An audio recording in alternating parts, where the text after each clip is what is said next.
Friends, ఈరోజు మనం పూజలోని అంతరార్థం తెలుసుకుందాం. పూజ కోటి సమం స్తోత్రం, స్తోత్ర కోటి సమం జపం, జపకోటి సమం ధ్యానం, ధ్యాన కోటి సమం లయం.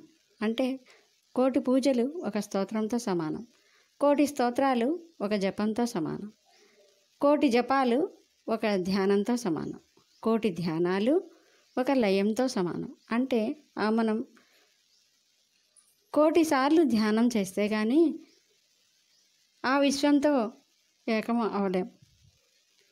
మరి అలాంటి ధ్యాన సాధన మనకి ఈ జన్మలో అర్థమయ్యి వివరణ తెలిసి ధ్యానం ఎలా చేయాలో, ఎందుకు చేయాలో మనకు అర్థమైనప్పుడు ధ్యానాన్ని అస్సలు వదలకూడదు.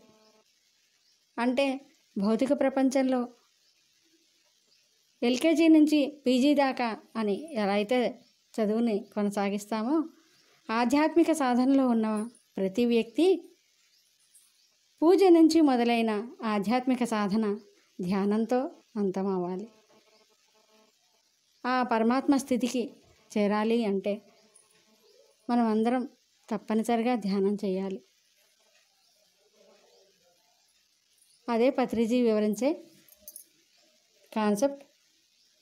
శరీర స్థాయి, మనసు స్థాయి, బుద్ధి స్థాయి, ఆత్మస్థాయి, పరమాత్మ స్థాయి. ఆ స్థాయికి మనం అందరం చేరుతాం.